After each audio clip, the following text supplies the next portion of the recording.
Now the pitch. And a blazing fastball. A swinging strike three, and that's it.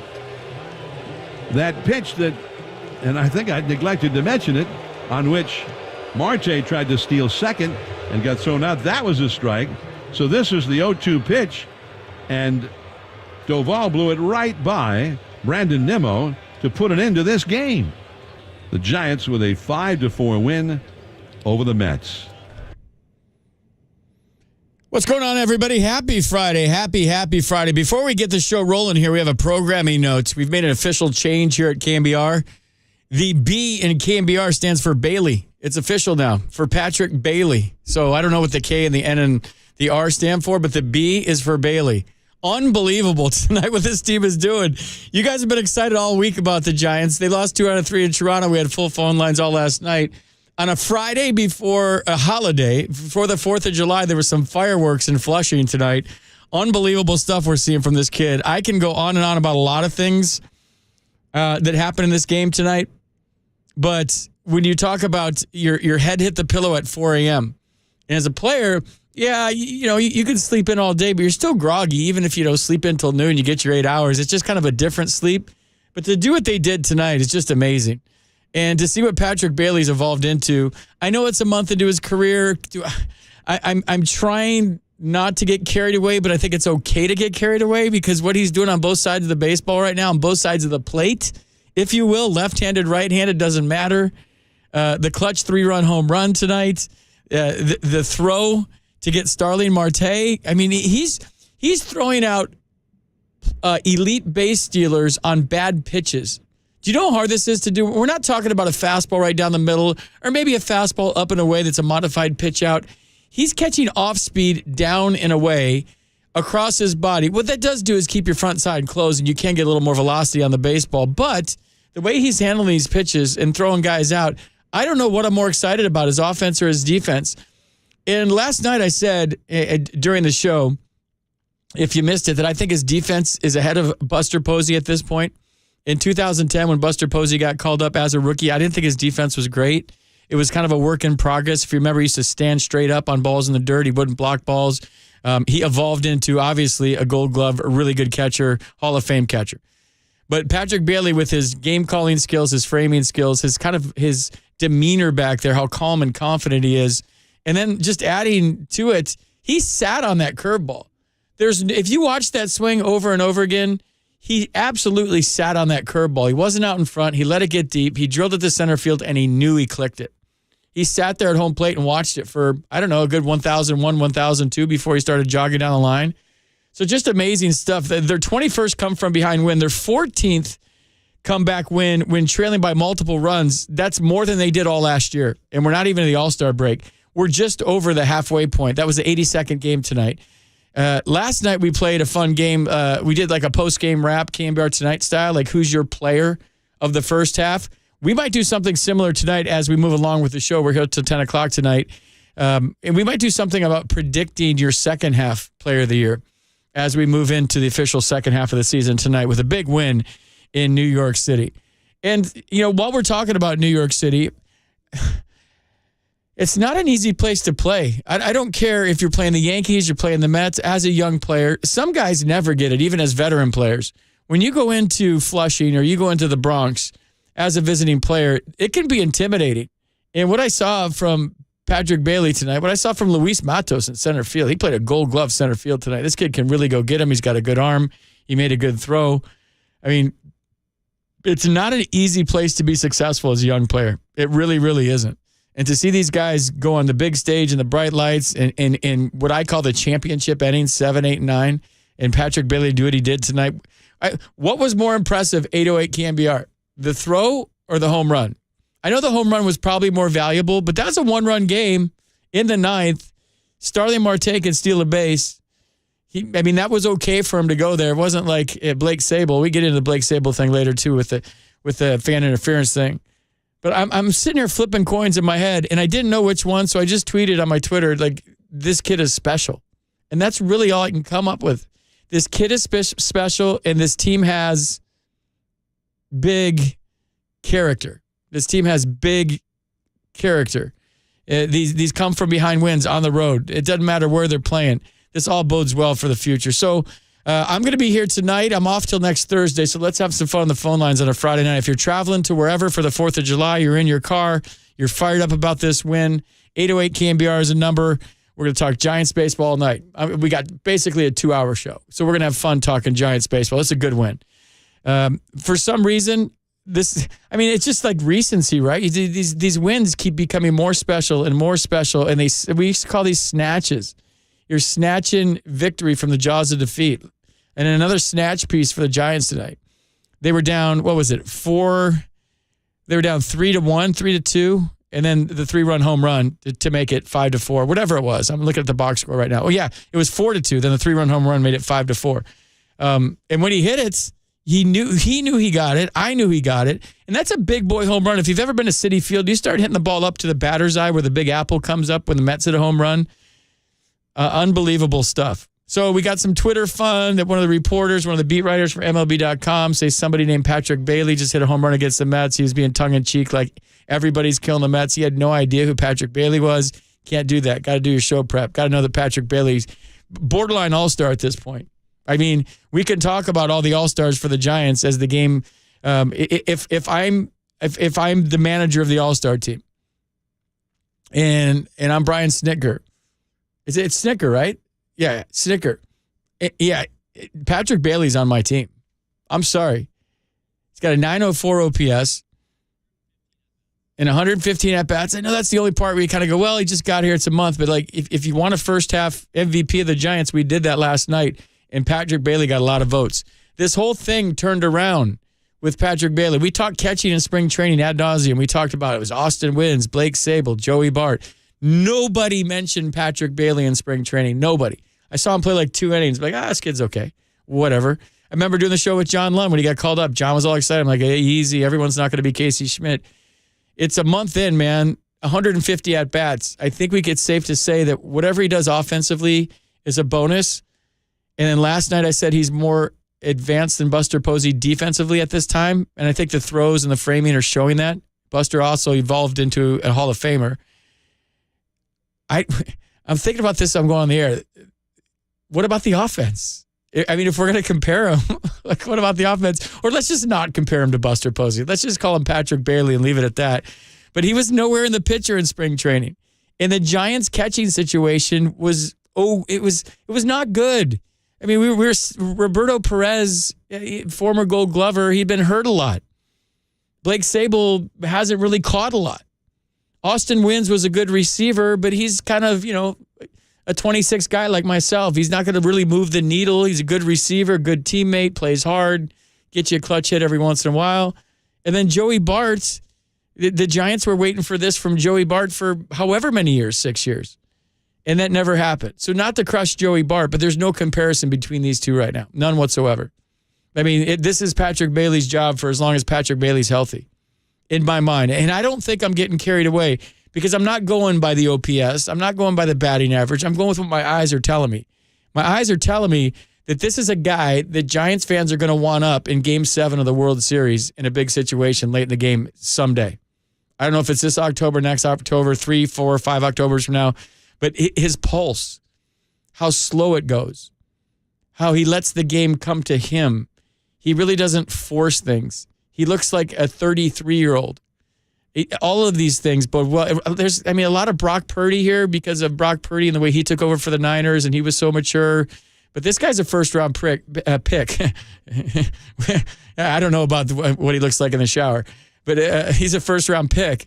And when you talk about the way he ascended through, and he didn't let all this Joey Bart talk influence at all. You can control what you can control as a player. So, I mean, lots to talk about. A feel-good win. Here come the phones again. You guys are amazing. I got to get the text line up. I forgot to do that before I went on. Let's go to Glenn in Visalia. Glenn, you're going to start us off tonight. You're on KNBR. What's going on? Hey, Frank. I want to apologize for being a donkey last night. I really felt compassion. I felt frustrated that they struck out 14 times last night. But tonight, FP, they only struck out 8 to 10 times. I don't mind that. they adjusted. I love when people get smart. They adjust. And that seed that made it through the second, wow. There's not very many catches can make that. Glenn, I got something for you here. If you're going to get this involved into every game, which I really love the passion that you have, here's a better way to watch the game. Focus on the positive. Like, try to find something out of every game that makes you feel good about the Giants. Like the throw you're talking about, like Patrick Bailey's home run, like Wilmer Flores against his old team hitting a home run. If you just focus on strikeouts or the negative, it's going to make your viewing or your fandom of the Giants really, really hard. It's going to cause a lot of anxiety. And if you listen to me when the Giants lose, unless it's a tough one in October and it really costs them, I mean, even the best teams are going to lose 62 games a year, maybe more. So, you called last night and you're very emotional, which is really cool because you're really into this team. But don't be so up and down with every single game. Just kind of go even keel. And then when we get to September and it starts to get a little intense, and then October, okay. And then when you're watching the game, just go like, I like that right there, or I like that right there. Because there's so much failure involved in baseball. If you fail 7 out of 10 times, you're in the Hall of Fame. So it's easy to watch a game and find failure. It's easy for a player himself to find failure watching baseball. So what I always try to do is pick out something positive from the game, something that made me feel good, and maybe that'll help you with like the emotional roller coaster I feel like you're on right now. I will, but FP, I'm going to say this, that the Giants is going to win at least 88 to 90 games, I believe.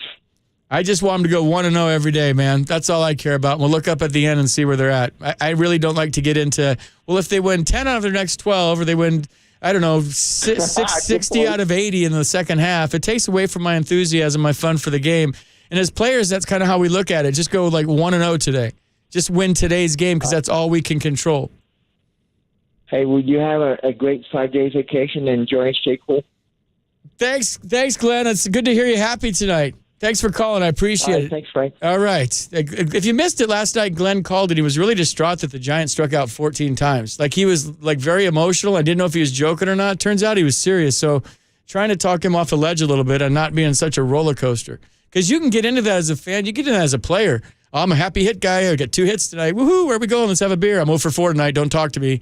I'm 1 for 4 tonight, so I'm just going to be even keel. I got 3 hits tonight. Woohoo, I'm 0 for 4. Don't talk to me. There's guys like that in baseball.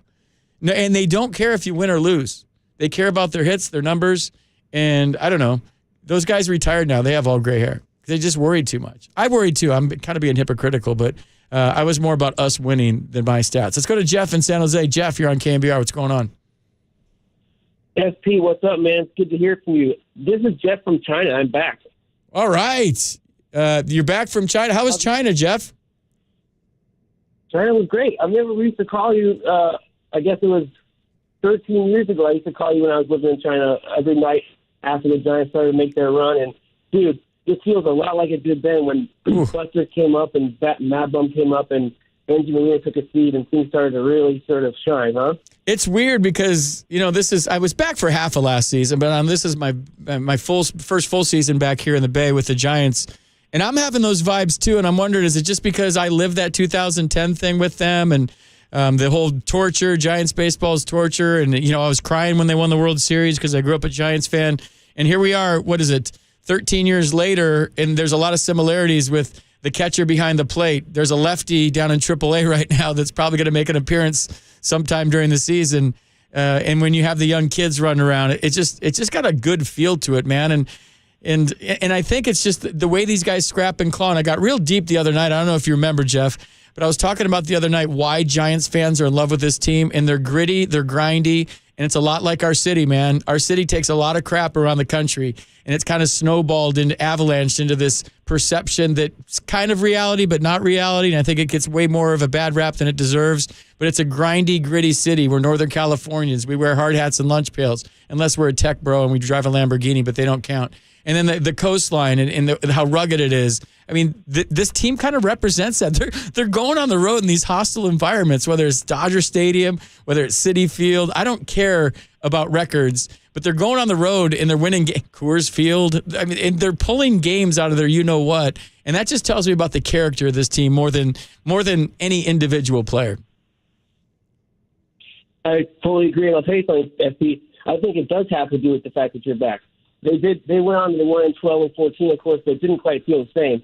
And I remember in 2010, the way you handled those post-game shows and those calls, there was a little bit of a feeling and an energy. And you used to play this clip of this woman who called in, and she said something like, "We're going to take the pennant home here." And you had this whole routine that, like, sticking to that script, I'm telling you, it had something to do with it. It was particles, and I think we're back on 2010 vibes for sure. Dude, you gave me goosebumps. I forgot about that. It was I can't remember the lady that used to call, and she said the Giants are going to win it all or something. And we just kept playing it all season long. And there was a time when they had lost 9 out of 10 in July, and everybody was calling on the show to fire Bruce Bochy. And I said, well, okay, who do you got to replace him that's better? And I would go with that stick. And then it just hit me all of a sudden. I said, they're going to win the National League West. And it was a vibe. Jeff, I have zero to do with this. Absolutely zero to do with this. But it's super cool to be seeing what's going on with this team. And I think maybe even cooler than what's going on with this team is seeing a fan base that's been revitalized, re-energized, rejuvenated, is super excited about their team, whether it's the show every night and 3 hours of full phone lines, or whether you go to the ballpark and the electricity now is tangible and the excitement level. And, I mean, we're back. I mean, the Giants are back. Not that they really ever went anywhere. 500 seasons unacceptable around here, apparently. But, like, the feeling, I guess, with this ball club is back, and it's super cool. It's back, and there's a buzz in the ballpark. You can feel it. Unfortunately, my next appearance there will be for the Dead & Co., which will be pretty awesome, but totally unrelated. But looking forward to how things unwind later in the season. Jeff, good call, man. Thanks for bringing me back to 2010, a very special time in my life. That's the only time I've ever been remotely associated with a World Series championship. I still have my Giants ring. I wear it every opening day. And then I was lucky enough to get another one back east in 2019. So opening day, I go Liberace with the 2 rings and wear them. That's the only time I wear them all season long. It's just to celebrate a new baseball season. Let's go to Kevin in Phoenix. Kevin, you're on KNBR. What's going on, Kevin? Hey, man, thanks for taking my call. I just wanted to talk about the Giants season and Patrick Bailey and everything we got going on right now, because it's pretty incredible. Pretty incredible. I feel like it's extremely incredible, and I feel like a lot of people take it for granted. Like, they're kind of spoiled with some championships and stuff, but, like, this team is absolutely unreal. We have probably the best bullpen in baseball. We got a few rookies that are absolutely tearing the ball out, the cover off the ball. What else? We started the season abysmally. We were a 4th-place team. Now we're looking like we're probably going to be the 1st-place team, because I don't see the Diamondbacks keeping it up all season. Corbin Carroll looks like he's going to be injured, so that's a huge blow to them. Like, what else do they got? Like, Patrick, you're asking about the choice of the hit, the home run, or the throw. It's the throw by a mile. Like, people are comparing the Posey and stuff, which is great and all. But the guy's arm, he's like Yachty. He's got an unreal arm. It's absolutely crazy, this kid, what he's doing. So, Kevin, here's how you know you got a good one. And there's certain things that are going on here. It's not just that Patrick Bailey threw out Mookie Betts at third the other day. It's not just that Patrick Bailey is throwing guys out left and right. It's who he's throwing out, when he's throwing them out, and the pitches that he's throwing them out on. So you add all of this together, and while it looks good when he's like backhanding a ball in the dirt and slinging it sidearm, like, you can't teach these things. These are things that he's just a good athlete. But then you add it all together. It's a 9th inning of a 1-run game in Citi Field, and it's Starling Marte, an elite base stealer, and he picks a good pitch to go on, and he still throws them out. Like, this is elite stuff. Gabe Kapler, after the game, said this is superstar kind of stuff that he's doing right now. He hit the 3-run home run. He threw out the guy when they were up by 1. I mean, all of this stuff adds up. So it's not just the obvious. If you kind of like peel back some more layers there about who he's throwing out, when he's throwing them at, and the pitches that he's throwing them out on, it's really, really special stuff. Yeah, I feel like it's going to be real quick where people just stop running on him. It's unreal. It's absolutely clutch. The amount of like you said, like when he's throwing them out, like it's crazy. And like, there's been a few times this season where like I'm watching the game, and it's like take the one of the Dodgers games where we won last week or week before, whatever it was. We were getting no hits through like 6 innings, and then like most people would look at that and be like, "Oh, this game's probably gonna be a loss," and like we're never out of it ever. Like I don't care if we give up 10 runs in the first. Like the other day in Toronto, we give up 5 in the first. I was like, we can still win this. This is winnable for sure. Like we are unreal. Like this team is like.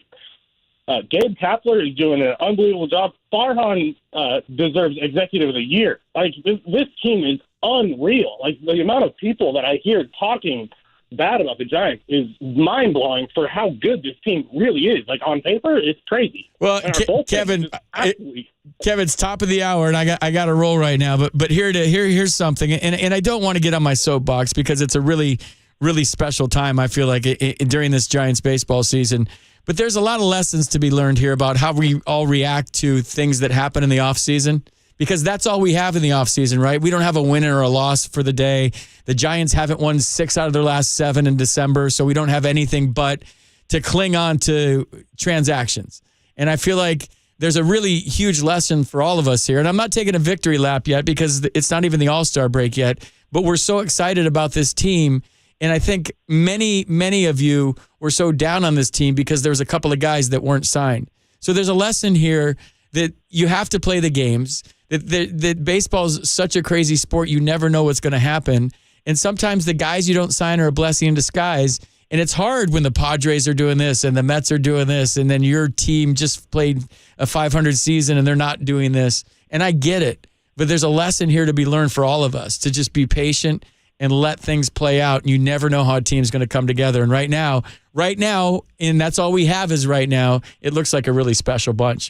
Kevin, thanks for the call. Really appreciate it. 808 KNBR, if you can get in where you fit in, the full phone lines right now, give us a call. We got one open line, tons of text messages to get to. I'm here till 10 o'clock, so a couple more hours to talk Giants baseball.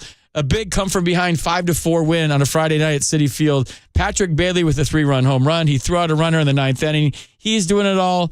There's many kudos to go around with this team tonight, but a special road win for the San Francisco Giants. We'll talk about it all night on the Sports Leader.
So prior to the game, I did this little Sports Center hit, and in the Sports Center hit, I was like hearing the comparisons like Pat to like Buster, and obviously getting like really high on the work that he's done. That was like part of the questioning, right? Is this how we should be thinking about Pat Bailey? And my thought at the time was like, hey, let's pump the brakes a little bit, right? It's a month into his career. Like, let's let things unfold. But that was as good as it gets. I mean, that was like superstar caliber stuff. A big 3-run home run off one of the tougher relievers in baseball, and an absolutely perfect throw.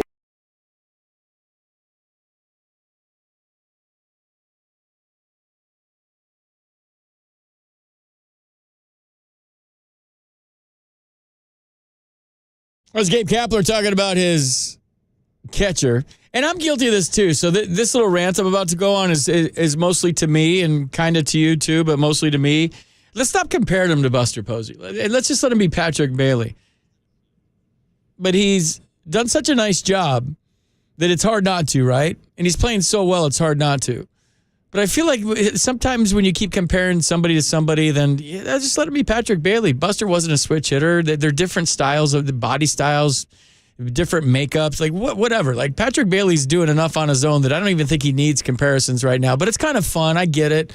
But I said this about Juan Soto when he was a rookie too. Like everyone's trying, well, he's a left-handed Albert Pujols. It's just let him be Juan Soto. Let Patrick Bailey be Patrick Bailey. And that's like the best compliment you can give somebody too, by the way. Just let him be Patrick Bailey. That's enough.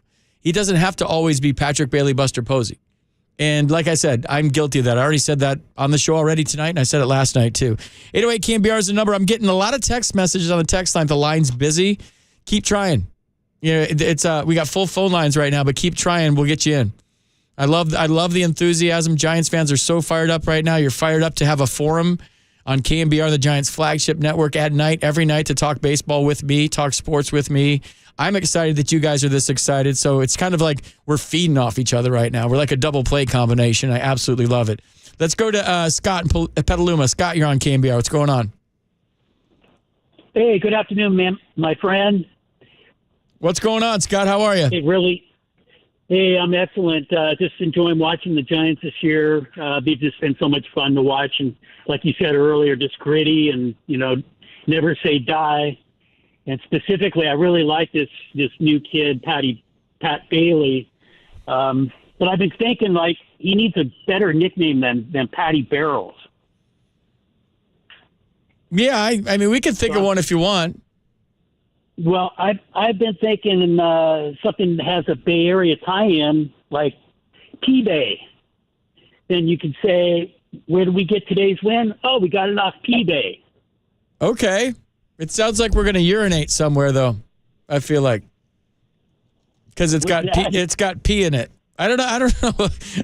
Here's how nicknames go. And Scott, I'm not going to poo-poo any nickname. Nicknames happen organically. It's not because a night host gives somebody one. Kipe and Kruk, on the other hand, they have the power to give a nickname if they keep saying it over and over again. But usually it happens in the clubhouse from teammates. It's super clever. And a lot of times the nicknames that the players call the players and they call each other don't even get out to the public because maybe they're not as politically correct as they should be, or maybe it's just kind of an in-house thing. But yeah, I mean, I don't think he needs a nickname right now. Patrick Bailey's good enough for me. I mean, he's got a home run left-handed. He's got home runs right-handed. He's throwing guys out. He's hitting over 300. He's getting clutch hits. He's throwing guys out in the ninth inning. Like, what else can you do? That's why I think, even though it's been a short sample size, a small sample size, that he should be considered for the All-Star team. I do. Yeah, I really enjoy watching the kid. I mean, he really is a lot of fun. He's got all the tools, and I just, hope he just keeps it rolling all year long. Me too. Thanks for the call, Scott. I appreciate it. Absolutely. That's all I got, Fred. Thanks. Hey, thank you so much. Yeah, man. Thanks for calling. Hold on. Somebody last night from El Dorado Hills, I'm forgetting who it was, dropped an F. Lee Bailey on him, just like very casually in conversation. And if you remember, F. Lee Bailey was American criminal defense attorney. And right now, Patrick Bailey is a definite defense attorney. Let's go to Greg in Sacramento. Greg, you're on KNBR. What's going on? Not much, FP. How are you doing? I'm doing wonderful. How are you doing? I can't complain. There's a lot of talk about the, whole Patrick Bailey, like, is he like the Brock Purdy that the Niners had last year to like this team? He might be. He very well might be. But at the same time, let's again, we have to pump the brakes. No, we don't. This is Sports Talk Radio. We don't pump the brakes on anything. We overreact to everything always. This guy's the greatest catcher ever. No, well, I mean that's fine. But again, like, this is the guy that, was kind of maybe the stand-in, I guess. Greg, you cannot come on this show tonight after the guy just hit a 3-run home run to give his team the win and throw a guy out and be a buzzkill about Patrick Bailey. Not going to let it happen. I'm not. Okay. No, I'm not being a buzzkill. All right. Go ahead then. No, I'm not being a buzzkill. No, I know, like, hey, you guys want to roast me? That's fine. But I mean, like, people are like, oh, like, he's Buster Posey. Like, no, I mean, he's not. Like, he's not yet. He's better defensively than Buster Posey was his rookie year easily right now. There's no comparison whatsoever. Well, Buster Posey, his rookie year, couldn't block a baseball. He was he had rough hands back there, and as his career progressed and with his work ethic and experience, the game slowed down for him. He became the best catcher in baseball. But in 2010, when he came up, he was really good, but he wasn't framing things like Patrick Bailey is, and he wasn't throwing guys out like Patrick Bailey is. Other side of the baseball, he had a 21-game hitting streak. So, like, Buster Posey offensively, I think, yeah. But Patrick Bailey's not real far behind offensively right now either. Okay, again, but Buster didn't have the ability to actually go out there and perform. Like, Joey Bart for all intents and purposes, has flopped. He's back in Sacramento, and that's fine. But at the same time, like, look at it from the standpoint of an actual just an observer, not as someone that loves the game like you love the game. Buster Posey, you had Benjamin Molina. They had to trade Benjamin Molina. You didn't say that Benjamin Molina wasn't a good catcher. They had to trade him to create space. He fell into it because, well, they had a spot, and he's come up and he's played really, really well. And I'm not hating on Patrick Bailey at all, but I would like for everyone to take a moment of pause, just like with Casey Schmidt, just like with Matos, and Patrick Bailey, to let's iron this thing out. Defense always travels, but the bat has not always been so. Well, here's the thing, Greg, and you're making sense, and I'm not going to crush you for what you're saying. But somebody asked me the other day about hitting at the major league level and how you hit better at the major league level, and I was that guy. So I'm speaking from experience. When you get to the big leagues and you have some early success, it's the ultimate confidence level you can possibly have as a baseball player, because where am I getting called up to? If I'm raking at the major league level and I'm getting a hit off of Greg Maddux one night and Tom Glavine the next night, and your phone's blowing up and all of a sudden your stuff can play, your confidence level is as high as it's going to ever be. So now all of a sudden you're like, my game plays here. On top of that, the backdrops are way better. They're dark green or black, and you can see the seams of the baseball. The lighting's better. Your equipment is better. The bat that you're holding in your hand is better than a minor league bat. And the cages that you're hitting in, the facilities that you have, everything at your disposal, whether it's the bus pulling up to the plane and you're flying on a charter, the hotels you're staying in, the 15 strength coaches, the 15 trainers, the 15 hitting coaches, everything. It's all at your disposal. So while the pitching might be a little bit better than AAA, everything that you have at the major league level is conducive to success. And if you don't use all of these tools and you don't work hard and you go back to AAA, a lot of times it's mental and a lot of times it's your own fault. But when you do have that initial success, like I did when I came up in 1995 and I was raking, I thought I could hit anybody. And I saw the baseball better. The strike zones were better. The umpires were better. The batter's box, if I want to get right down to it, was clay, and you could dig your foot into the clay and get a great toe hold. It wasn't some dirt batter's box where you had to stand the hole that everybody else stood in the minor leagues. I can keep going on and on and on about the reasons why you can be a better hitter at the major league level that you were in a minor league level, and that's what Patrick Bailey's doing right now. So until he shows me otherwise, he's commanding the strike zones. He's getting hits in big situations. These are things that Casey Schmidt never did. Casey Schmidt swung hard, and Casey hit it. He ran into a couple of baseballs early. We all got excited. His defense is amazing too. But if Patrick Bailey hits 200 the rest of his career, he's the best catcher the Giants have. He's framing up 5 to 10 50-50 balls every night, stealing strikes that were balls. He's throwing out elite base runners with the game on the line. He's getting clutch hits with the game on the line.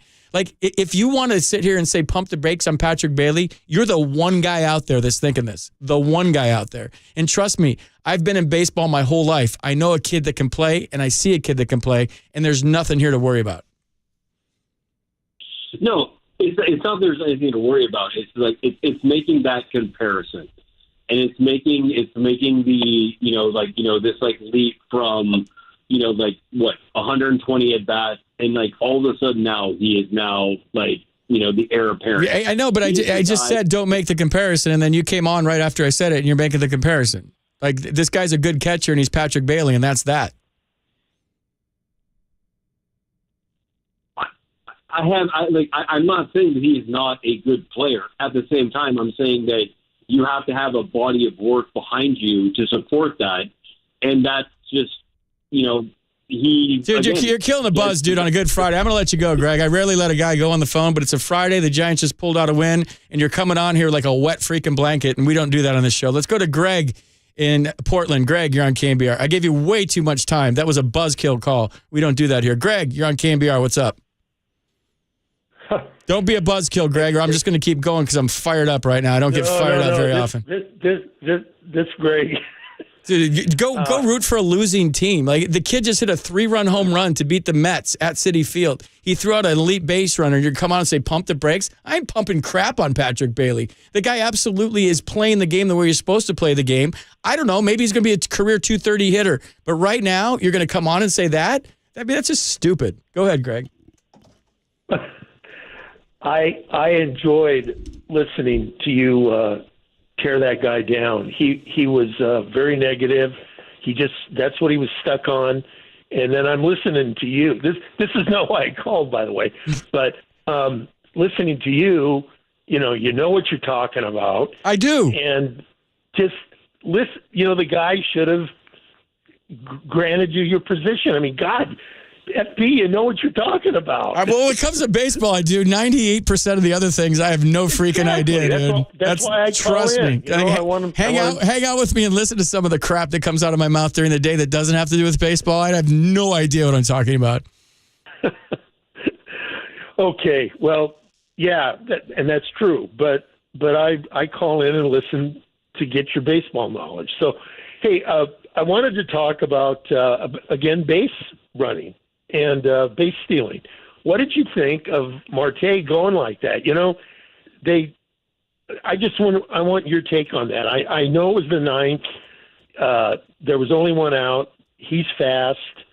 I read something today that they want the Mets to run more.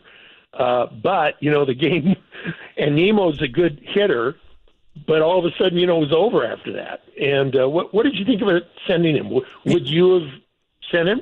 Okay, I said this last night. This is with Blake Sable in Toronto. When you're down by 1 run in the 9th inning, you're down to however many outs left in the game. If you're going to steal a base or try to steal a base, you better make it number 1. But number 2, you have to be an elite base stealer to even think about going in those situations. Like, if I'm going to steal here, I think of the 9th inning, down by 1, that's reserved for like Ricky Henderson. That's reserved for if everybody in the ballpark knows you're going, including both benches, that you can still make it. That's the true value of a stolen base to me. I know you're going. I'm on the mound. The catcher knows you're going. The manager on this side knows you're going. The manager on that side knows you're going. And 40,000 people know you're going. You better steal that base. So Marte had 21 stolen bases this year. He's only been caught 3 times. And I don't know if it's refreshed from after the game tonight, but so that was the 4th time he's ever been caught this year. So does that... when you're struggling as a team, sometimes... I think you've answered the question. Well, sometimes, Greg, when you're struggling as a team, there's a tendency to try too hard, and he came off the bench, and, he's been struggling a little bit, and he's going to show everybody that, I'm going to do something to help our team win and turn this around. I guess if a guy that's stolen 21 bases and decides...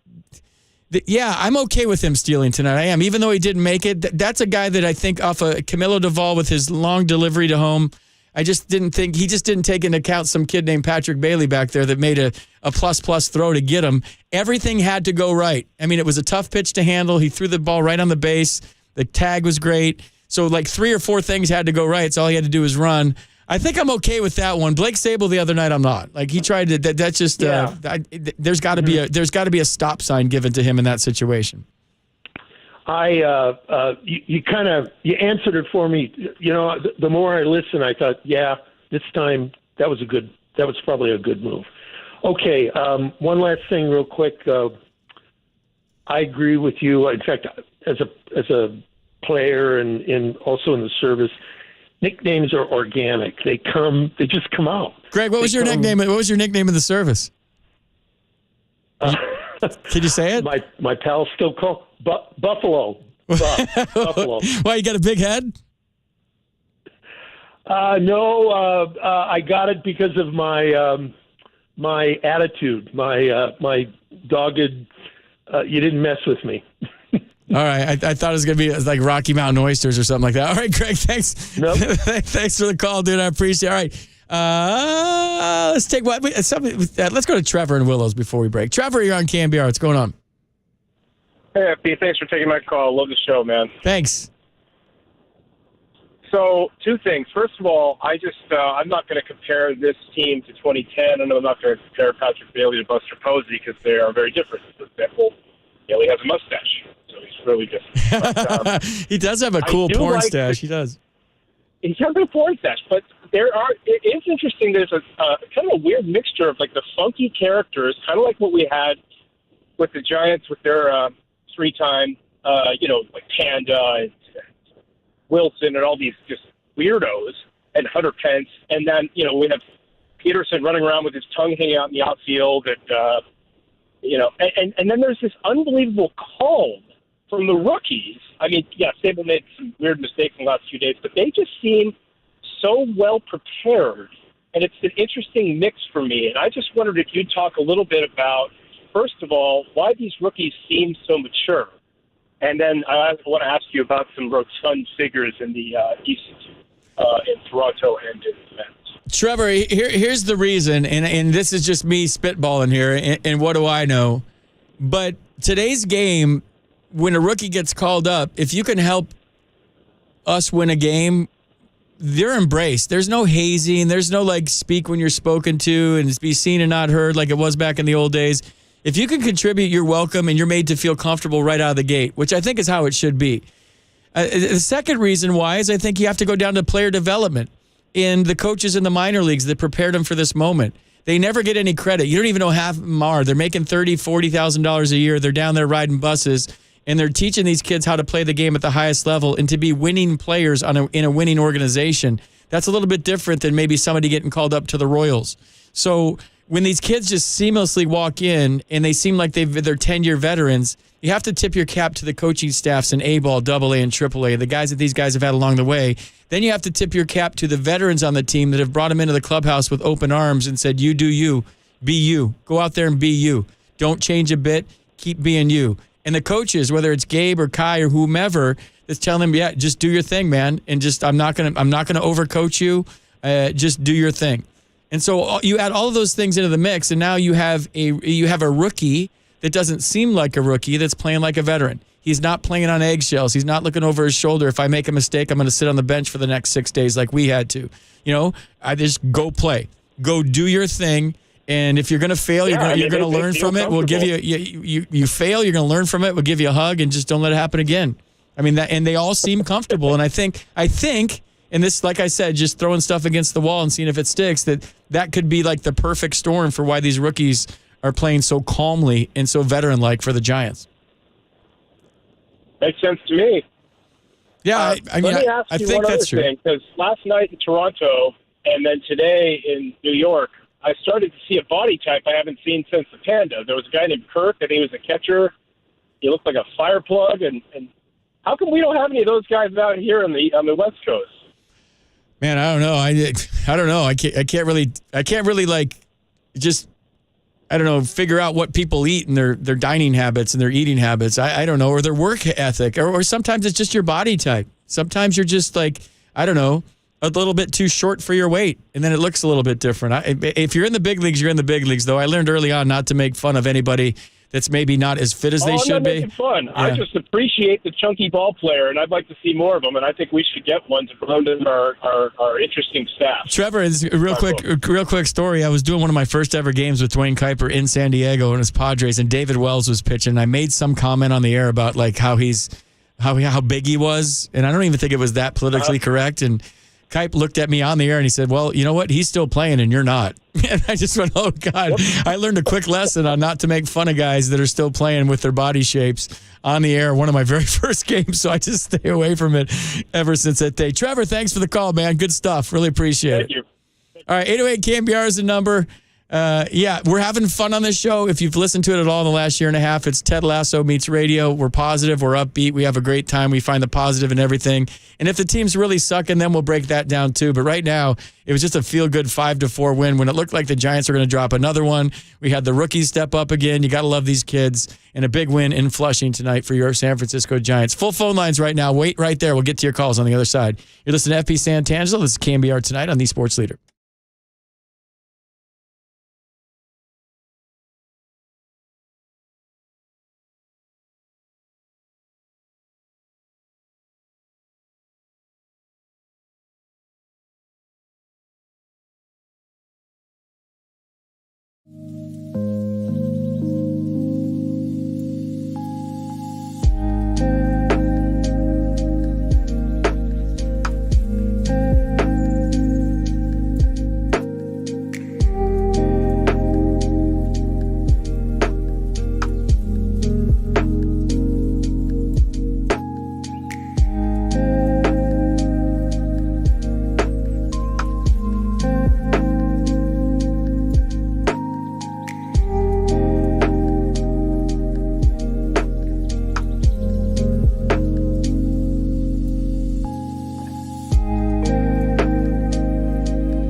5-4 Giants, last of the ninth. There goes Marte, a huge jump. Throw to second by Bailey. He tags him out at second. Another incredible throw by Patrick Bailey. It was a great jump by Starling Marte, and Bailey had the incredible pop to his feet time and the even more incredible quick release and put it right there with the tag being applied by Casey Schmidt. Wow. Bailey continues to amaze. He's doing it all tonight. Another caught stealing to go along with his 3-run homer. The other thing that was going on in that play was a huge bit of development for Camilo Doval. Right, Marte runs for Guillorme. Everybody knows he's going to try to steal that base. Camilo composes himself. Big moment. Nick Ortiz goes to the top step of the dugout. Excellent reminder. Guy on first base runs really well just to make sure that Camilo was on top of it. 1-3-5, perfect exchange. Obviously, he's out at second base. I don't think that's something that Camilo was doing for a good portion of the last couple of years.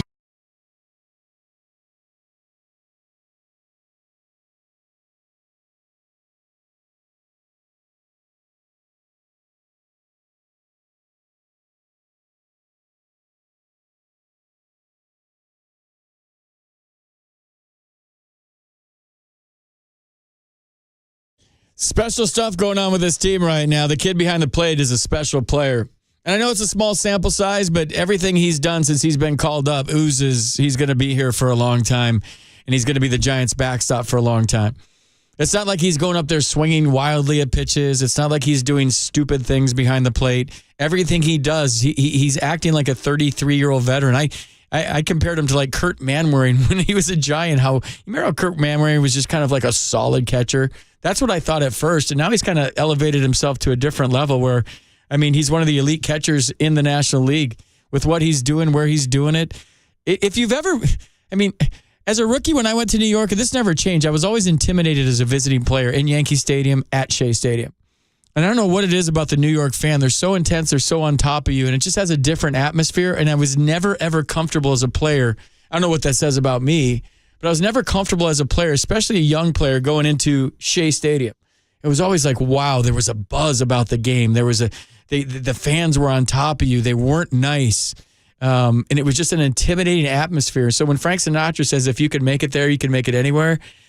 For a young kid like Patrick Bailey to go in there tonight, and I thought, don't forget about Luis Matos in center field. I thought he made some tremendous plays. He looked like a really, really good, I don't want to say gold glove center fielder. We'll see. Time will tell about that. But the way he patrolled center field tonight was, I don't know, I haven't seen that part of his game yet. I know he's made some good plays out there, but that's not an easy atmosphere to play in. When you play in Flushing, at least, and this happens at Citi Field too, because you're right in the path of LaGuardia. There'll be times when I played at Shea Stadium where you can't hear the bat crack as an outfielder, just because the jets are right over the ballpark if it's a poorly timed fly ball. And that's how you judge everything as an outfielder. You hear sound off the bat. If it's loud, you know he got it. If it's not, you know he didn't. So you're basically playing deaf out there at times when, you know, the flight plan was right over Shea Stadium. And there's times right now that the flight plan's right over at Citi Field. I don't know if that happened tonight, but that's just a little sidebar on how tough it is to play in New York. It just is tough to play in New York. Those guys acted like they've been there their whole lives, and that was their first games there. Who's been waiting the longest? Let's go to Wyatt in Seattle. Wyatt, sorry for letting you hang so long. We got a lot of calls tonight. Thanks for calling. Yeah, no problem. So two quick things. I mean, you got Patrick Bailey. A lot of the comparisons that I've been making is like, you know, you look at people like Wilson Contreras, you know, going and signing with the Cardinals and immediately practically gets benched because none of the pitchers can pitch to him. I don't know what the problem was. But then you go and look at a brand new catcher like Patrick Bailey, and he's immediately taking leadership of the pitching staff. And everyone loves him, and they want him as the catcher at all times. And you just kind of like, you have someone like Wilson Contreras who's established himself in the league and was the pitcher, you know, catcher for years for someone, I think it was the Cubs. And I never heard anything bad. And then he comes to a new team that had a Hall of Famer catcher like, you know, Yachty that then it gets switched back to someone who's not a defensive heavy catcher. So like the comparisons are just kind of like, you're seeing the good things, in my opinion. Yeah, I have heard some negative things about Wilson Contreras, but I don't want to start rumors on the radio. So, yeah, those are tough shoes to fill from Yachty, and they're used to having the best back there, and then he goes over there, and he probably does things a little bit differently, and that's kind of all I'll say about that without getting too deep. And it's just a different vibe, and when you come into a place where a guy's been for a long time, it's kind of hard. So maybe Joey Bart went through that, but it's big boy sports, man. You get your day in the sun, you got to shine. Patrick Bailey's gotten his day in the sun. He's shining right now. And Joey Bart, I don't even think he's ever had a stretch like this as a major leaguer. I could be wrong, but he's a good framer. He's gotten better defensively, but the swing and the miss and the lack of power this year, there's no comparison between these two. The stuff that Patrick Bailey's done in a month, I don't think we've ever seen Joey Bart do that. And I don't want to be too hard on Joey Bart because he's a great kid, and it just hasn't happened for him in a Giants uniform. And maybe he's a guy that needs a change of scenery. That said, you can never have too much catching because it's a very injury-prone position, as we've all seen over the years. So I think Joey Bart's just kind of stuck in AAA as an insurance policy right now, and if there's a need, he's there. But I don't think you get rid of Joey Bart. That was my other question was, like, what do we do now? Because we don't have a spot for him unless there's an injury. Like, we have Sable as the backup. And I'm sure we have other people that, we might try out if someone does get hurt and Joey Bart's not available. But that was my other question is, like, do we try to, maybe trade Joey Bart for, some more outfield depth now that Haniger's out? No. Or nope. As much as it sucks for Joey Bart to be in AAA, absolutely not. I got to keep him if I'm a general manager, and I'm not. I'm just a dork that talks on the radio at night and takes phone calls. But if I was a GM, I would hang on to Joey Bart. I mean, it stinks for him, but I need somebody there just in case. And I don't even want to speak that into existence right now. So, yeah, I think you got to hang on to Joey Bart. All right, Wyatt. Thanks, buddy. Thanks for the call. Thanks, dude. No problem, man. Thanks for waiting for a long time. That's Wyatt in Seattle. He waited patiently for a long time. I appreciate that. Let's go to Brett in Walnut Creek. Brett, you're on KNBR. What's going on? AFP, how are you, man? I'm doing wonderful. How are you? Yeah, enjoying this Giants baseball team. Certainly energized, but I'm going to raise my hand, FP, and say I was one of those fans that was not happy with what the Giants did on the off season. And to be honest with you, FP, I think a lot of us, rightfully so. We didn't make a big splash with our signings, and the guys that we did bring in. They're not the reason why the Giants are playing like they're playing. True. They're the reason why it's not Haniger, it's not Ross Stripling. Conforto's out now, and he had a little stretch there. He was okay, but it was a combination. I think you'll agree of not performing by certain players and injury that forced the hand a little bit. And so what those same fans that were upset and are now excited is because hey, now we're seeing if this isn't the team we put on the field. In the first 20 games of the season, when we were 6-13, our relief couldn't get it done. But between Schmidt coming up, Bailey, Matos, this kid Wynn, not only have they performed, but and you being a veteran player would know this, they've injected some energy into a Brandon Crawford, who the reason why he's performing is not only the fact that he's got a guy that can play and young guys behind him, but he's getting a little time off. He can't go out there and perform like Brandon Crawford did 5-10 years ago. That elevates his game. And, I don't know whoever came up with this idea of small sample. You can play or you can't play. I don't know how many samples we needed of Joe Montana when he stepped in for Steve DeBerg to say that he's our guy. I don't know how many samples we needed from Ken Griffey Jr. when he came up as an 18-year-old. I'm not putting Patrick Bailey in the Hall of Fame by any means, but you got to start somewhere. Yep. And where he started is you couldn't have really drawn it up better. And I think what I noticed most about him is he never gets flustered. And his at-bats, he learns from at-bat to at-bat. He'll strike out in his first at-bat. His next at-bat, he's looking for a certain pitch. He's thinking what he's going to do with it. And then he does it. He plays baseball. He just doesn't go up there and swing and he's not. He doesn't, in my opinion, think analytics. He thinks baseball. It's Luis Matos. Luis Matos reminds me of Ricky Henderson. Not that fast, but how he walks. how he stands at the plate and he sniffs on and spits on your ball that's an inch outside or an inch low. Next thing you know, he's on first, he's on second, and he scores. And when he gets, a little bit better, sees more bats, his at-bats are so pro. I think that's only helping Schmidt. And so, I was raising my hand. FPA was not happy. And, but, by product of circumstance, and as you know, what baseball does, these guys can play. I don't need another 2 months of Pat Bailey to prove that he can play. I don't need another 2 months of Luis Matos or this pitcher Wynn. The guy has stuff. He's got command. I mean, what did he have, like 50 pitches through 6 innings? It was unbelievable. Yeah, he's a big leaguer. Brett, let me ask you this. Where do you think the Giants would be with Aaron Judge and Carlos Correa right now? Well, let's see. Is Aaron Judge playing? Do you think we would be this excited, though, about this team with those guys here? Or is it more organic that we have young kids to root for that came through our system? I'm without a doubt loving that it's organic. I think there's something about your guy, just like the Steph Curry, Draymond Green, and Klay Thompson. They're our guys. That's why when Durant came over, did I love that we won the championship? Of course I did. But do I love it better when our 3 guys are our guys and they've done it for us? That's why we love the Posey, Baumgartner, Crawford, Belt. They are our guys. So that's why. When you add to that, that's great. That's why I think the electricity is tangible right now. That's why I think Giants fans are so excited because there's an organic nature to this, that these are our kids that came through our organization and we're watching them flourish, and we've heard names, and here they are, and they've injected a life not just into the clubhouse but to a fan base too. And, it's kind of like if Tom Brady was the quarterback for the Niners or Brock Purdy was the quarterback for the Niners.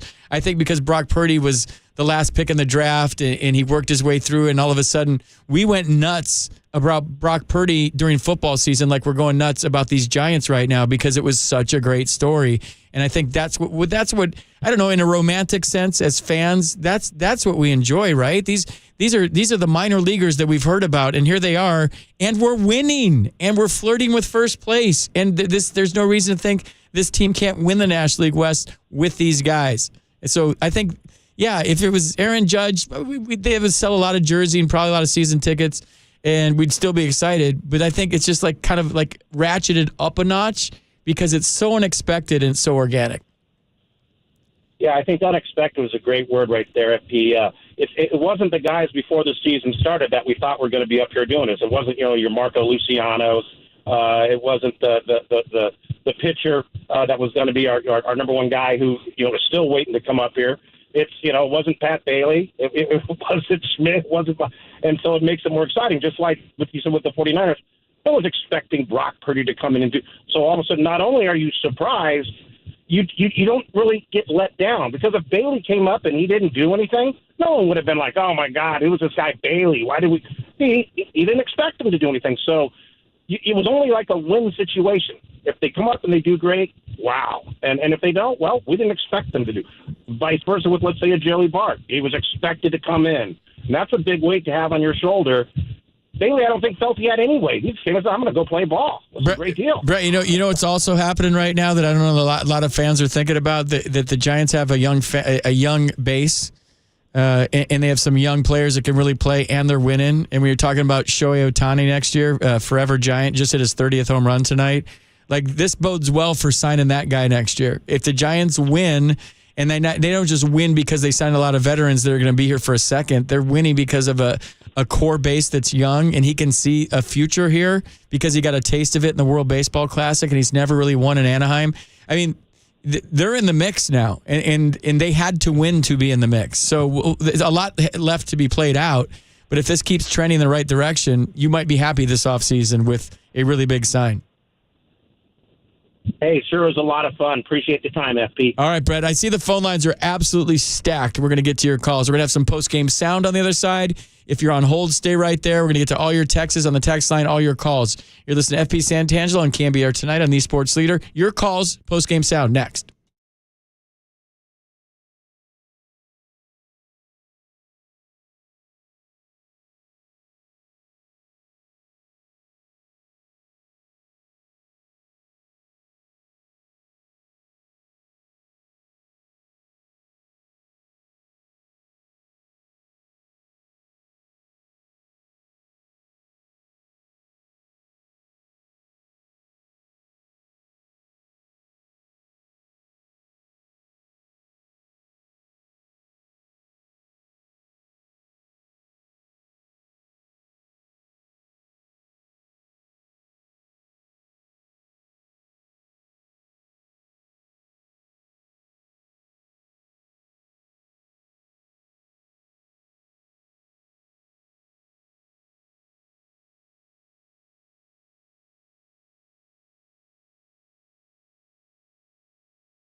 I mean, definitely, he's carrying us right now. He's always so calm.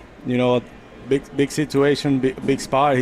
He stays so calm, and he just tries to execute his plan. And but what I'm the most impressed with, it's how he handles those pressure situations.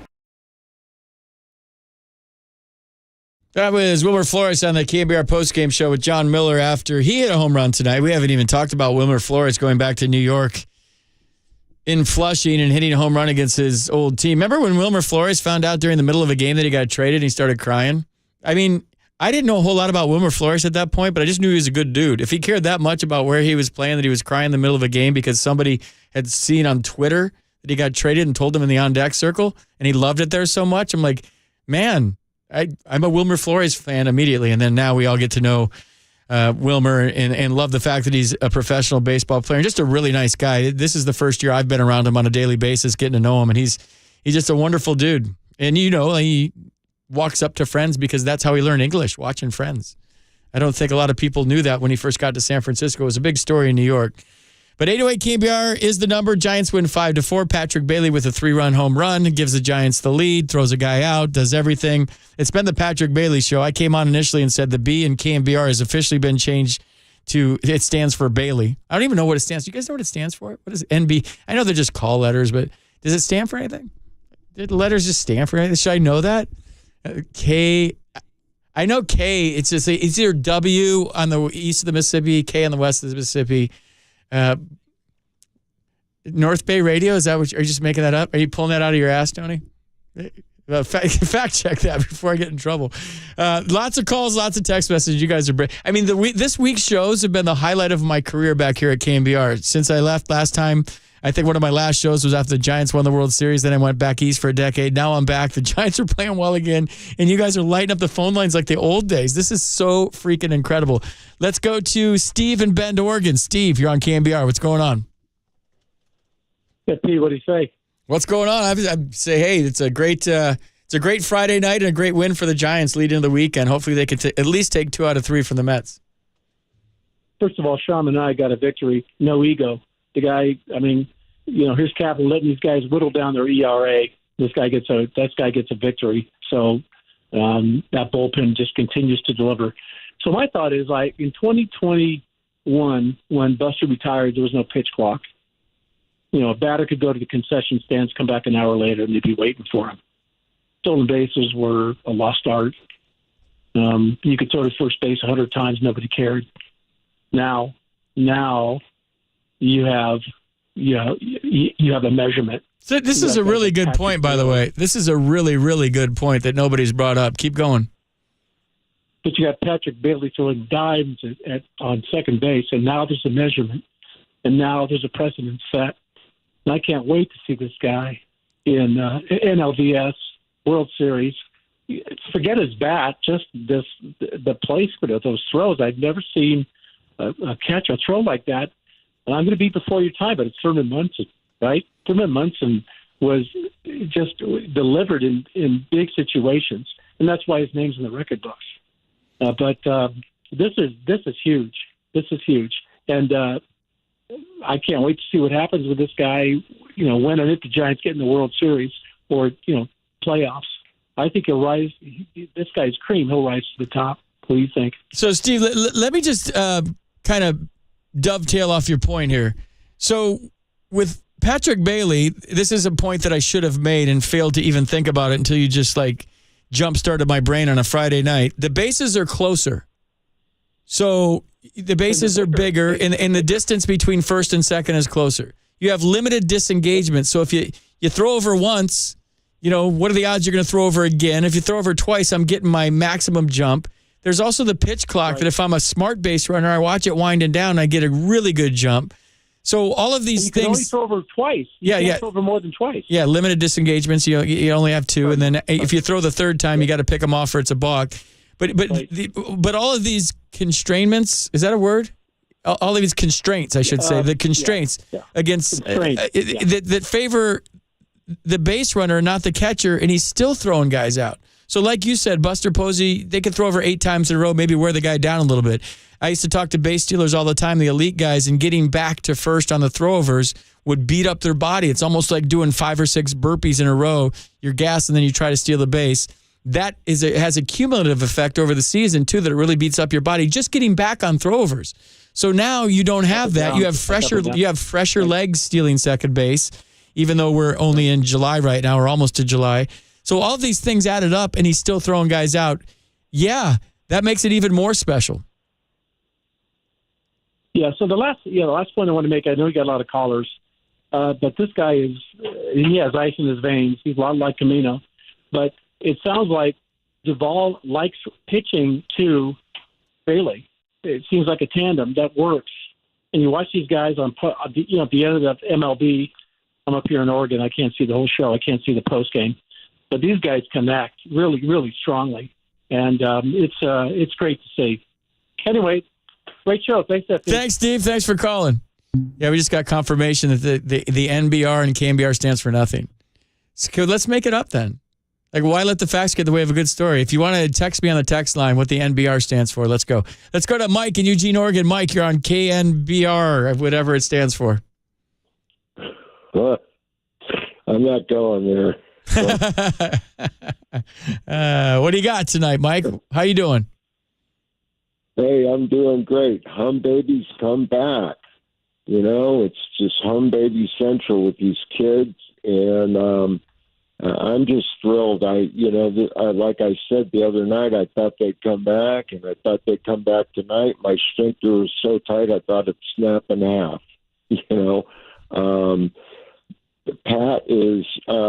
Pat's everything. I mean, this kid's got the whole package.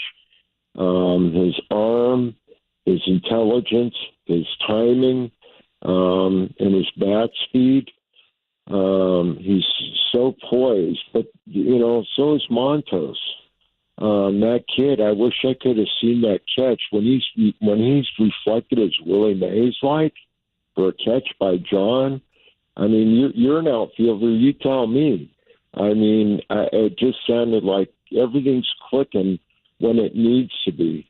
And of course Canelo. I mean, he knocks the guy down. I mean, that's great. I just, I keep on telling you how thrilled I am about these guys. They're not quitting. They're still in it. In fact, I think they're going to win the division. I really do. They're putting it together. They're gelled. And Gabe, man, he's on top of everything. I mean, that fiasco with the fan touching the ball, I heard it was a Giants fan, perhaps. It was a Giants fan. I felt sorry for the kid, man. He just reached over. 99.99% of us would have done the same thing. And he had his Giants jersey on. He was so embarrassed. He did whatever. It's irrelevant. They won the game. Who cares? I hope he's not losing sleep over it.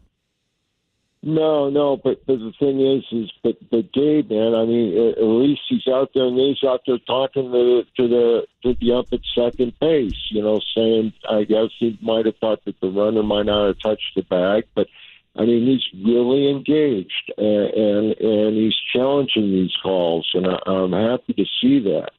I wish I'd see a little more motion out of him when he's doing other things, but I think he's starting to pick it up. He knows they're in this now. He sees things coming together. And, like you said, the fan enthusiasm's off the hook. Like one of the other callers said, I forgot his name, but, it's the homegrown. Like you and I, we're in love with Brock Purdy because, he was the last guy picked, but he picked that team up. These kids are picking this team up. It's just not Pat, but it's that whole group, our homegrowns. The farm league. I mean, it's just thrilling. All right, Mike, we got to bounce. We're at the top of the hour, buddy. We got to get to a break. If you're on hold, thanks for the call, dude. Have a great weekend, and I'll talk to you next Thursday. Okay, brother. Thank you. That's Mike from Eugene, Oregon, one of our superstar callers. Top of the hour right now. So many good text messages coming in for KNBR. I have Nothing But Resilient, which kind of fits right now for the NBR. My mom chimed in with No Better Radio.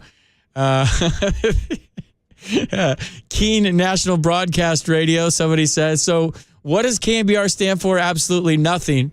But tonight it stands for the Giants winning a nice one on the road, a come-from-behind win. Their 14th comeback when they've been trailed by multiple runs. That's more than they did the entire year last year tonight. So really good stuff from your San Francisco Giants. If you're on hold, stay right there. We got some post-game sound coming up on the other side.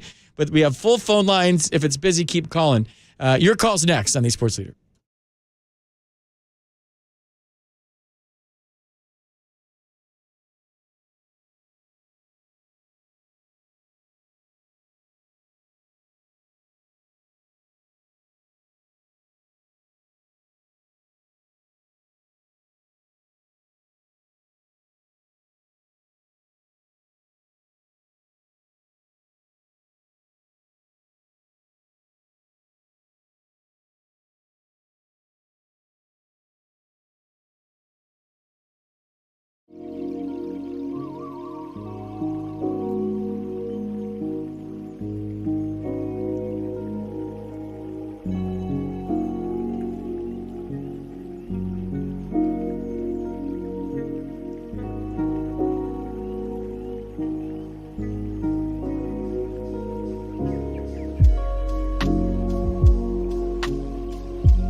1-1 pitch. Swinging. There's a high drive to center. Racing back is Nimmo. Still going back at the warning track, at the wall. Goodbye! Over the center field wall to the left of straightaway. Can you believe it? The rookie, Patrick Bailey, has hit a 3-run homer in the 8th inning to turn this game on its head. 5-4 Giants. And Bailey crosses the plate, met there by Peterson and Davis, who each score.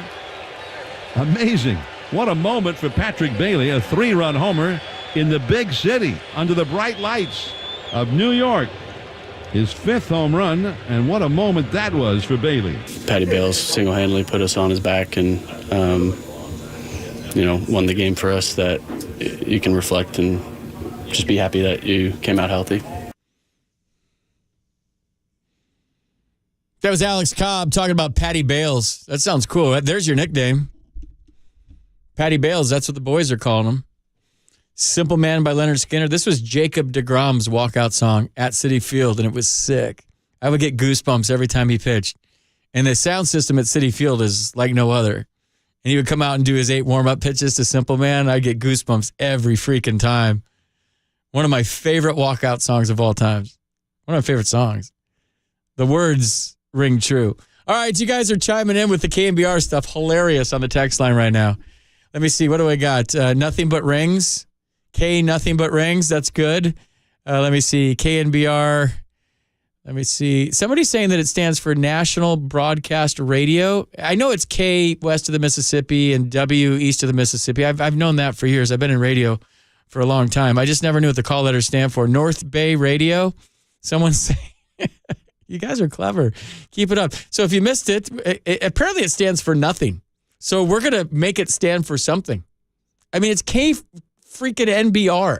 We're the Yankees of sports talk radio. I don't care what anybody else in the city thinks about their stations. This is a New York freaking Yankees of sports talk radio. We're wearing the pinstripes here. We have history. This is prestigious. Those call letters are like maybe a couple others in the country, like WFAN and WEEI. And when you're talking about sports talk radio around the country, like if you're not listening to this station, you're not getting what you need to get. And I'll put this station up against any stations. I don't care what anybody thinks. I don't care what anybody talks about or radio. Take all that crap and shove it. This is the station. This will always be the station. This is the elite sports talk radio station, maybe in the country. And it always has been. The history here from people that have been here that aren't here anymore to when I was a kid listening to Scott Farrell in this chair doing KNBR Tonight. Laughing my way to sleep when I was 17 in high school because he was the most hilarious guy I'd ever heard on the radio. He would pour new listeners a beer when they said they were first-time callers. And so I grew up listening to KNBR. So you could have your little stations here and there, and you could celebrate all your little victories, but this is the only station you should be listening to and tell all your friends. This is the only show you should be listening to, tell all your friends. I don't care what anybody says. All right, let's go to Will in Central Valley. He's a first-time caller, and those go straight to the front of the line. What's going on, Will? You're on KNBR. Hey, what's up, man? What a segue, huh? That was a perfect chime in. Yeah, man, I just like I was mentioning when I was mentioning earlier to the guy taking in the calls. I've been a fan for a long time, and all I was going to get at is when we were talking about earlier, maybe like 15, 20 minutes ago, when we were talking about not so much predictions, but that's when I jumped in. Well, like who would have predicted this? You guys saw? Right. And I think that's why it's so much fun, right? Who would have predicted it? Yeah, exactly. And then especially to like the fans and how you said it, like it's short for fanatics. You know, we're all fanatics about this, and it's different. Everybody has seen it in different timelines and at different generations at different ages. You know, shoot, I remember back in 2002, like a lot of people will be talking about when we lost to the Angels or whatnot. But when we advanced, I remember, I believe I was in my early teens, and I believe I had all that stuff. Right there. I had all that. Focus, Will. I like. What's up? Focus. Take an Adderall. Stay with us here. Well, I was just saying, you know, the love that I have for my team. And then again, back to the belief, and then back then in 2002, where when we passed the first round, and I remember running on my friend y'all just looking up to the sky and just yes, we did, and I didn't know as much then, and to see bigger picture. And back to where we were going at the beginning of the call, where we were talking about predictions. Is I'm here. We're listening to you guys. I actually got my lady right here following also as well now, to prove that I knew we were going to have. We're already trending this way. That knew that when they came out and said we were only going to win 86 games or 85 games initially, I knew we had to do more than that. Just from the squad that we have, the young guys coming up, and everybody wants to put forehand. Like, didn't want to really trust in forehand, but if everybody else recalls, if they're really listening, what was the slogan in forehand? People trust or whatnot. Like he obviously did do it. He did do it. Everybody hates the goddamn Dodgers, but he did it. So I mean, just like me trying to prove my track record, like you got to do it each time because we live in the now, and people got to prove it now.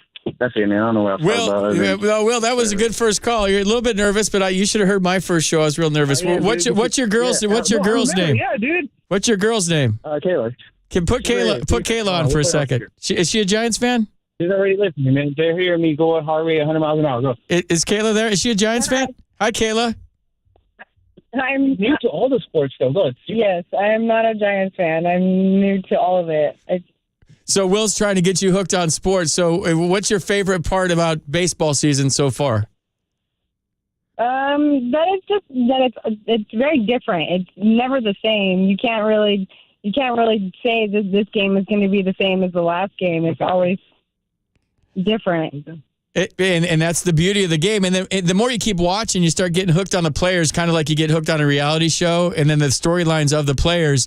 But I thought you were going to say when the game's over was your favorite part about baseball season this year. Because that's what my girlfriend would say right now. My favorite part of baseball is when the game is over. No, I actually don't mind the games. I actually like the games. Have you guys been to a Giants game at Oracle yet this year? No, not yet.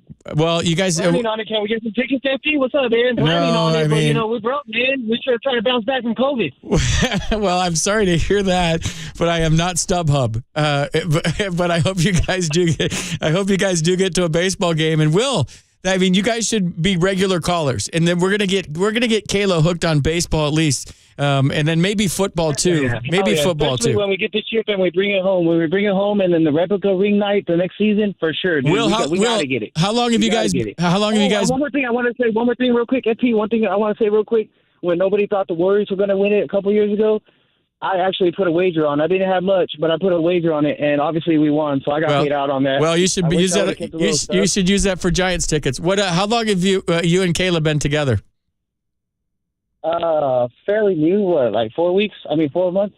Like 4 months, we got more serious. It's just like regular stuff. Date, whatever date, and then it gets more and more like more time, like with the one person or whatever. Have you guys had are you guys like official? Like, are you guys Instagram official? What do you mean, like official on IG or official on Twitter? What do you mean? Yeah, that's on IG. Are you guys? Media drown people's feelings. Are you guys posting pictures on your Instagram stories yet?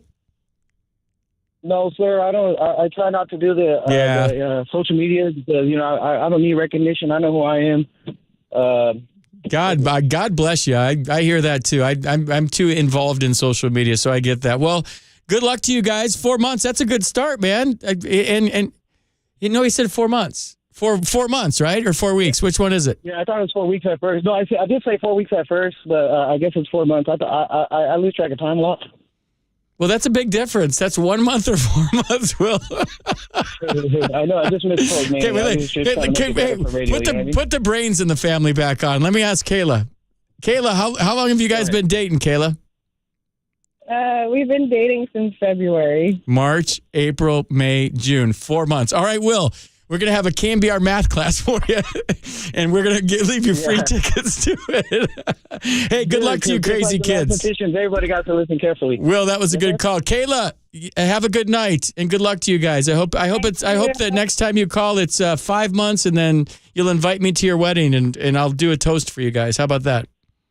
Oh, off top, that'd be dope, FP, because you're pretty chill, man. I listen to John in the post games, and I never really called. Everybody's cool. I listen to this station quite frequently. They got me out of some really down and bad times. Oh man, well that's good. We're here for you, dude, and we always love new callers, man. We love new listeners, and the show's been on fire for about 3 weeks now with the Giants' success, and It's the most popular show going, and I'm glad you're listening right now. And it has nothing to do with me. It has everything to do with the fans calling every night. It's really cool. The squad, yeah. I say the squad, the Giants, man. Man, it's awesome right now. Man. All right, Kayla, tell Will to quit talking so much. You guys aren't gonna last another week. Thanks for the call, though, you guys. I really appreciate it.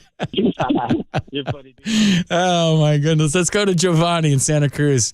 Tough one to follow, Giovanni. That was the call of the night, maybe the call of the week. What's going on?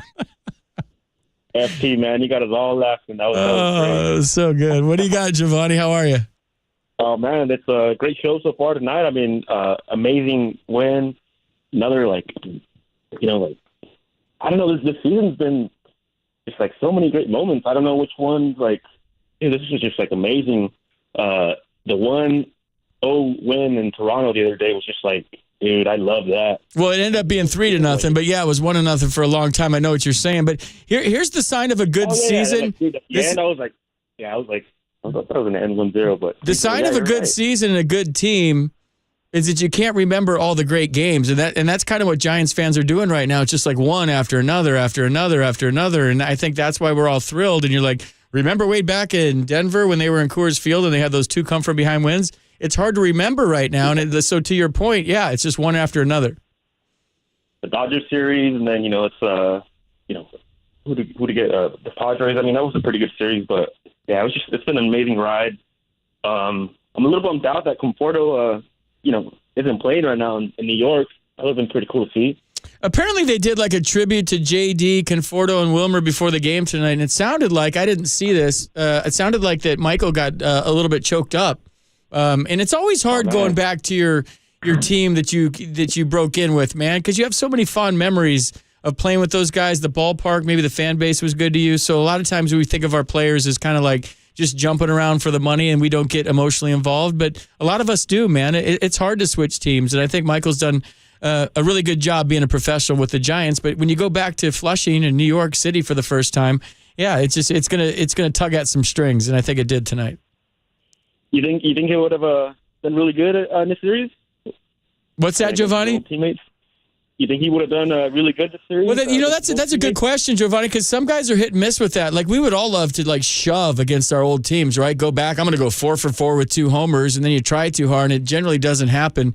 The one guy I saw it happen with, Daniel Murphy, when he became a Washington National, he tortured the New York Mets. He got 3 or 4 hits every single time against him. It was oh, you got rid of me, huh? Whack. You missed me, whack. And so that's the idea. Actually putting that into process and making it happen are 2 different things. So I'm sure Michael would have loved to have played against his old team.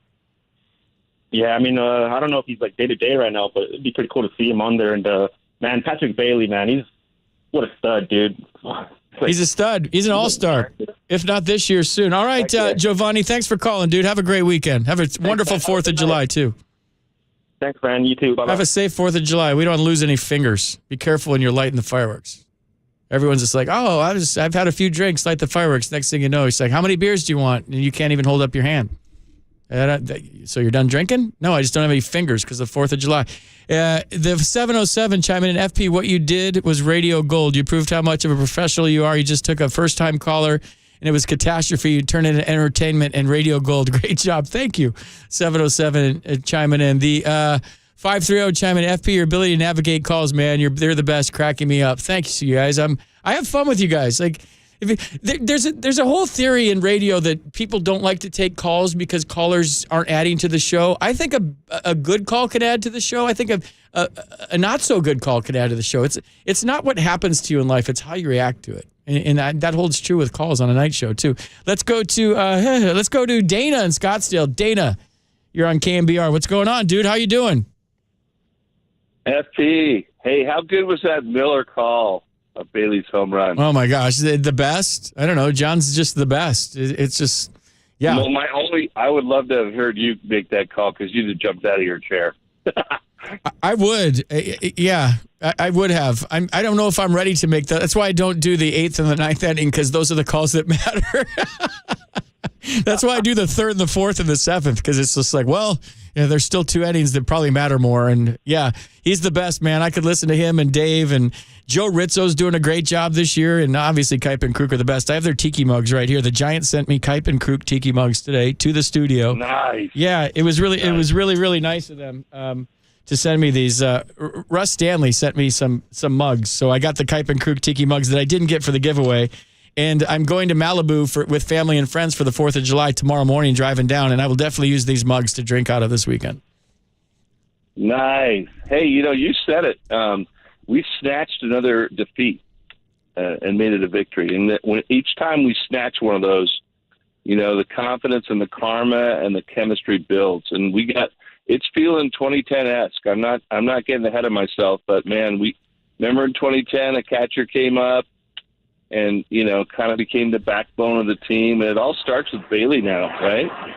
I mean, he's arguably their best player. But I think it's the most important position on the field. I've been talking about it ad nauseum since I met you in Scottsdale, and it is the most important position on the field besides the pitcher.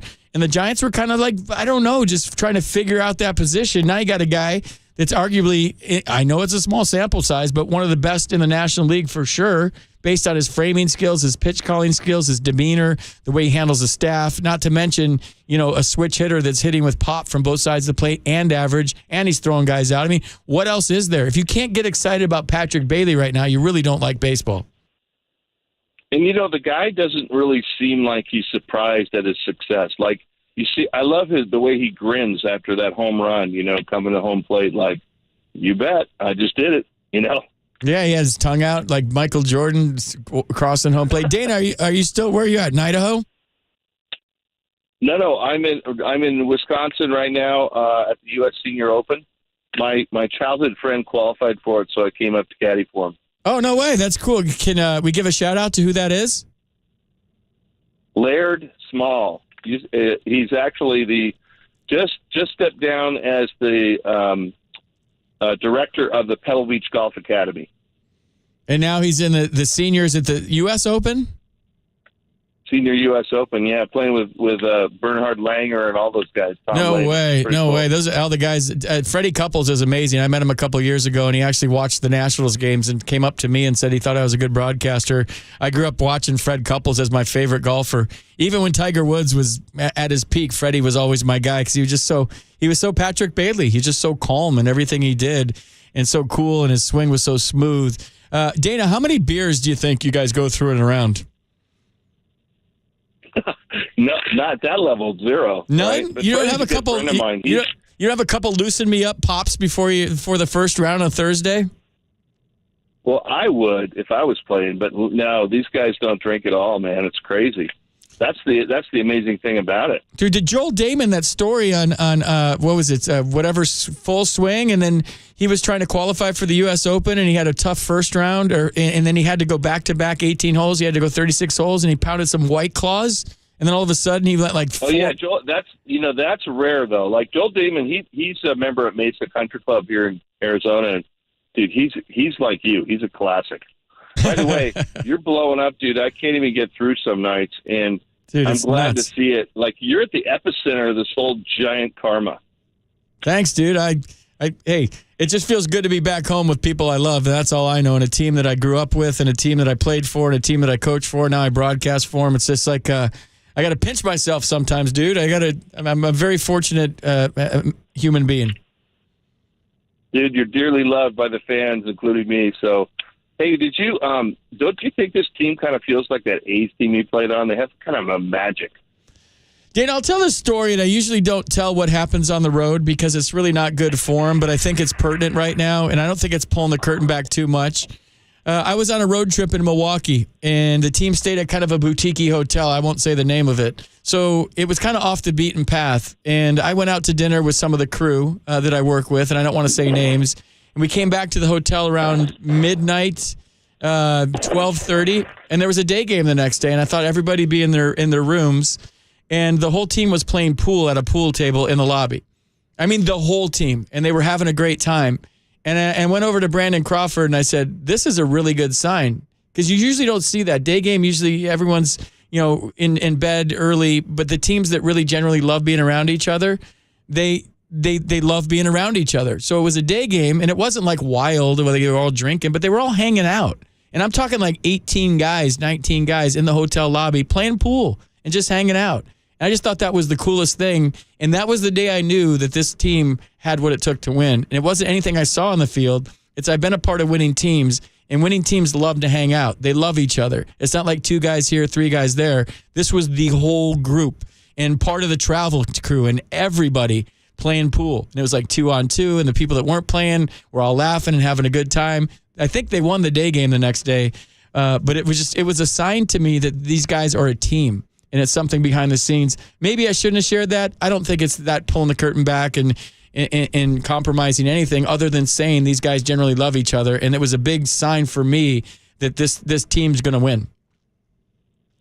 Great show tonight, buddy. Thanks, Love Tatum. you. Thanks, dude. Thanks for the call. Good luck, and tell him a 7-iron. Always a 7-iron. Just say, yeah, it looks like a 7-iron. Thanks, Yeah. All right, 7-iron. All right, buddy. Yeah. What do you got? 280? 7-iron. No.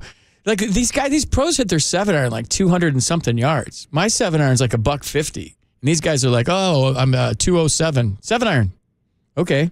Just get it high in the air. All right, I got to take a break. I see all the calls. I'm going to get to you guys. Charlie, you've been waiting a long time. I see the time you've been waiting. It's on my thing. Rosenbag, you guys hold on. We got to take a break. On the other side, your calls on the Sports Leader. Man, Patrick Bailey, man, he's what a stud, dude. And I believe he is him.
He's doing a great job. I want to be measured about our evaluations of our young players. It's been a month for Pat, and he's done an excellent job. And a lot of the comparisons that are being thrown around are reasonable because of how talented he is. This is true whenever a young player comes up and succeeds immediately. We tend to build them up, and rightfully so. I just want to be careful because over the course of time they're going to go through their ups and downs, and it's really important that we're patient with them through those. But watching highlights of Pat, you see how athletic he is and how productive he's been for us has been a really, really pleasant, maybe a surprise. We knew how talented he was, but we didn't know he was going to be this good, this fast. It's been exciting to watch. Oh, the music, dude. So this is dating myself, but we used to have house parties in high school. And this used to invariably be the last song. And there was always that one guy on the couch that you couldn't get to leave to this song. He's just laying there all hammered. Like, bro, you got to go home. Like when Freebird's playing, it's time to go home. I could just play this song. It's 9:34. The show ends at 10. I think we just play a song. That's how long it is. This is a classic, dude. This takes me back to Sunrise Drive-In in Sacramento on Saturday nights when like 5 high schools would go to the drive-ins. That's what we did for fun in high school. Look at the phones. You guys are amazing. 808 KNBR. Try to get in if you can. Let's go to Charlie. Charlie in a box. You're the first caller. What's going on, Charlie? Hey, how's it going, Nifty? Good. I want to accelerate the Pat Bailey hype train. Do it. I think like rookie of the year, maybe a bit too much of a mountain because the kid in Cincinnati is just, hitting the cover off the ball. But I think, I want to get your thoughts on, does he have a legit shot at Gold Glove? Because he's throwing out runners at like twice the league average. You've talked about it a lot on the show. His framing is exceptional. What threshold? Who else is out there that's like that's catching at his level? JT Real Muto, I think is the reigning Gold Glove winner, right? He's the best there is at throwing guys out. So I think Bailey's numbers are about the same this year. Like his percent is like caught stealing is like 37, 38. So you have an established guy. It's hard to unseat a Gold Glove winner, but if he keeps this pace up and let's reconvene in September, that this might be an argument to have. I think the potential's there. We'll just see if the the reputation spreads and people look at the numbers and then players vote. I think coaches vote on this and then media votes, if I'm not mistaken, on the Gold Glove. Yeah, and do you know if there's much of a precedent for like rookies winning Gold Gloves? Because I feel like that in its own is its own hurdle. But I mean, he's truly an exceptional defensive guy. Yeah, I don't think it matters if you can play a position and you play the hell out of it. It doesn't matter how much time you have in the big leagues. Like I said, it's going to take. I mean, let's just go hypotheticals right now. Nolan Arenado's won so many at third base. For Casey Schmidt, say he's an everyday player and he's hitting 280, 290 with 20 home runs. And offense kind of does matter a little bit in the Gold Glove. Not, it shouldn't, but it does. It would take a lot to unseat a guy like Arenado. Like once you're the reigning guy and you have 9 or 10 of them, then some kid comes along that's good. You have to have like 3 or 4 or 5 good seasons before all of a sudden it switches to you and not them. I feel like I could be off on that. And then I guess as a follow-up on that, like, do you think there's much, because, in like the NBA, you've got kind of all the guys in the media making their case, kind of pushing the buzz.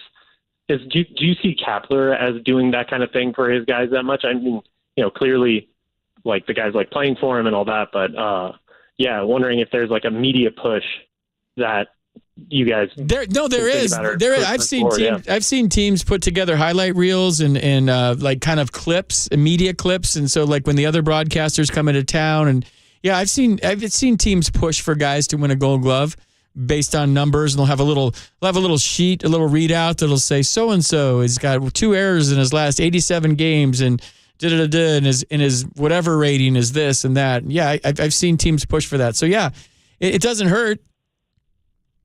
Yeah, that's all. I just want to jump on and push for Bailey's kind of. I mean, I think he's going to be up there. I think you're right. Unseating Real Muto is going to be really damn hard. But Sean Murphy's good too. I mean, there's good catchers all over the place. But Will Smith is good. So the fact that we're even thinking about it says how great he's done so far.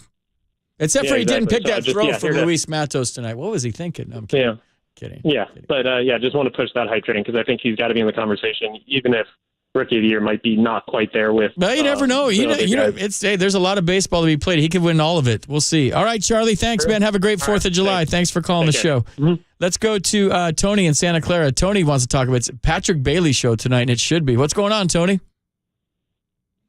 Hey, FP, it's good to talk to you. I've got like about 5 things right now.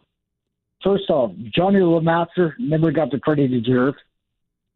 You and I grew up in that era. And Random. You only all-star we had. Random. Okay, so we're going to leave it at that. I'm just going to leave it at that. Okay, the strike zone the other day, I'm driving home with my kid, and we're listening to you talking. He goes, really, is that how it used to work? And I go, yeah, dude. Like, the guy would flip his mask up and tell you to shut the F up. Yeah. And like, if you know how to, if you know the game, you walk away. Okay. So I got another thing. The old KNBR guys, before Pharrell, when we grew up, like I'd be driving home with my dad and listening to KNBR. Okay. I'm going to go to another page.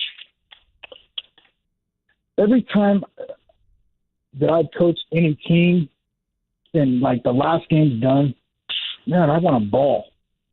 Anytime I start the game, I'm ready to puke. I'm just old school. Okay. Here's another thing. I want to get off my chair. Tony, just keep reading out of your diary. Like, what did you write in your diary today? Like, Dear Diary. Here's another thing. Dear Diary, today.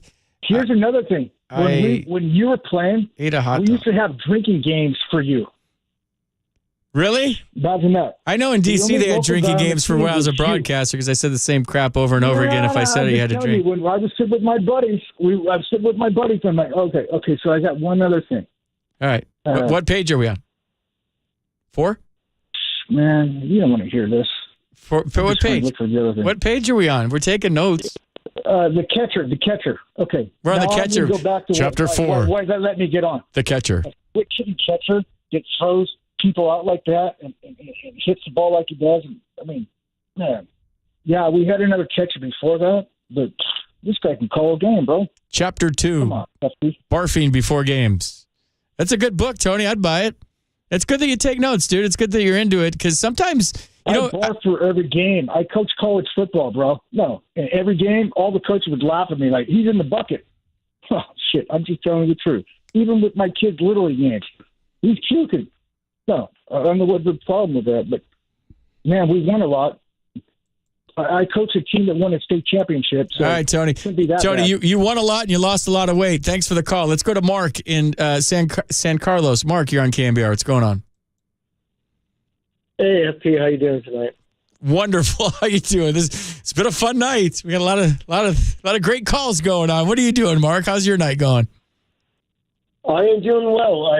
Tomorrow I called. I know you like listening to youth baseball coaches, whatever. Tomorrow, my all-star team, 15-year-old, we have our first game at Woodland, California tomorrow for this Northern California State Championships. Wow. 15-year-old all-star team. I coach Babe Ruth, and I coach high school players.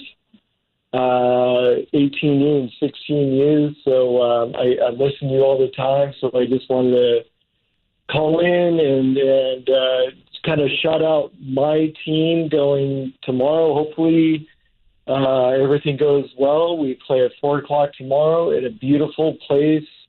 The stadium is great, and if we win, it's double elimination, so really good stuff.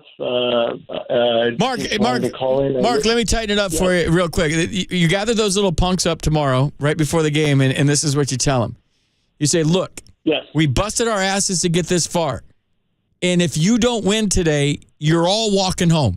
I don't care how far we drove, you're all walking home, and I'm taking your cell phones from you too. So this isn't just fun, lovey-dovey baseball, you little punks. No, it's not. And you know what? You better get good grades because I saw your swing and you ain't going nowhere. I saw your fastball and your curveball and you ain't going nowhere. So you better start studying. Right. That said, if we don't win today, you're all grounded. Okay? And that's what you tell them before. I think that's a good speech. Well, So last weekend, End it with you little punks. You little punks. Like that. So last weekend, the Babe Ruth team that I coached, we won the championship. Mark, I'm going to lose every listener if we have Little League talk here, dude. As much as I love it, we're talking about the Giants. Do you want to? Either way, dude. What do you want to talk about the Giants? Patrick Bailey, obviously, Camino Duvall has just been incredible for the Giants. He comes in, and that one guy that can come in, that can close the game, and all these guys. I mean, unfortunately, Yastrzemski's hurt and Conforto's hurt. That hopefully they'll come back, but the Giants so far this year, they've been really great to watch. They're entertaining, and so hopefully they can get another starting pitcher, maybe at the deadline, to get them over the top or get them into the playoffs. Of course, everybody's talking about Patrick Bailey, and of course, he's turned around the team at catching and everything like that. So the Giants, when they started 6-13, everybody, my friends, were like, "Oh my God, here we go again!" And they're rolling, Mark. I got to bounce right now to get some other calls. Thanks for the call, dude. Before you give that speech I told you to give tomorrow to your little punks, 2 espressos. Take two espressos and an Adderall before you give the speech. All right, we need to pump it up a little bit tomorrow. All right, and then you tell those little punks, you tell them we're gonna doctor the ball. We're corking our bats.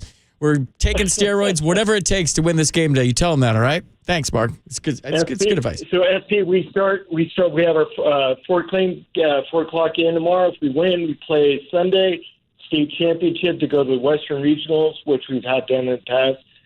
Hey, good luck, Mark. Good luck, man. I hope you guys kick ass. I hope you go to the States. I hope you go to the Little League World Series or the Babe Ruth World Series, and everybody peaks at 14. I don't know what else to say. Let's go to AJ in Pacifica. AJ, you're on KNBR. What's going on? Hey. Dude, what's up? I'm born in the year 2000. Am I like the youngest person on this show? Dude, you're our target audience, brother. We are looking for you on KNBR. We love you. We want you to tune in every day. I'm serious. I want you to tune in every day. You tell all your friends to tune in to KNBR, especially at night, because it's the only show that matters. No, the other ones are way bigger, but whatever. This is the show that matters. I didn't know radio shows were this popular. Like, this is sick. Dude, this one, it's tough to get on, man. You got to have a VIP, cell phone to get on this right now. It's been so hot this week. Did you see the Mets beat writer, what he said? Yes, yes, and it's blown up on the internet. He said some guy named Patrick Bailey just hit a home run, and it was the MLB beat writer for the Mets, and then the Giants retweeted it, and it's just got so much legs tonight because he didn't do his homework, and he didn't know that Patrick Bailey is a really good player. So that's why you got to do your homework, man. Yeah, that was awesome. All right, that's it. I just wanted to say that. AJ, what are you doing tonight? What are you doing after this? What's your Friday night look like? Waiting for my lady to come home, and I'm having a couple drinks, and I was watching baseball. Now I'm just hanging out and gonna wait for the lady to come home. How long have you and the lady been dating? 5 years. High school sweethearts. Dude, you put a ring on it yet? No. Dude. It's Esther get off the pot time. If you've been dating for 5 years, is she giving you any pressure, or is it just like, nah, we don't need a title? Well, it's a little weird. We're kind of in an open relationship. Oh, all right. I hear a lot of that in San Francisco. That's kind of the thing. Well, yeah. Whatever floats your boat. I'm a modern man.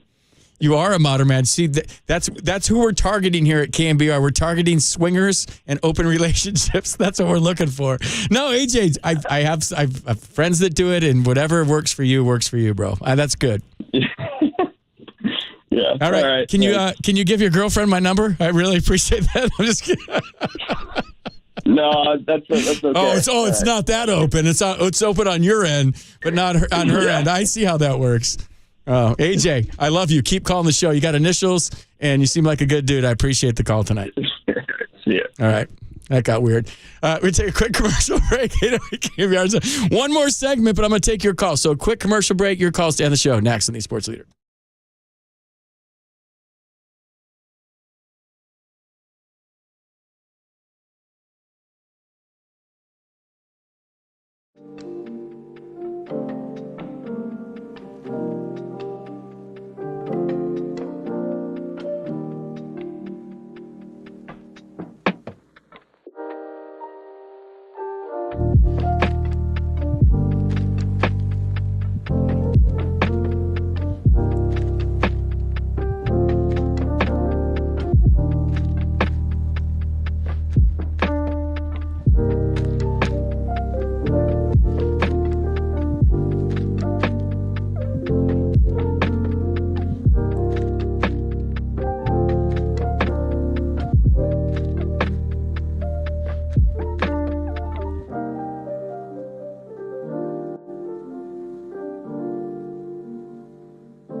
1-1 pitch. Swinging. There's a high drive to center. Racing back is Nimmo. Still going back at the warning track, at the wall. Goodbye! Over the center field wall to the left of straightaway. Can you believe it? The rookie, Patrick Bailey, has hit a 3-run homer in the 8th inning to turn this game on its head. 5-4 Giants. And Bailey crosses the plate, met there by Peterson and Davis, who each score. Amazing. What a moment for Patrick Bailey, a 3-run homer in the big city under the bright lights of New York. Yeah, obviously Robertson, a lot of stuff moving in. So just trying to push it away, and was able to get a good pitch to hit, and fortunate enough to put a good swing on it.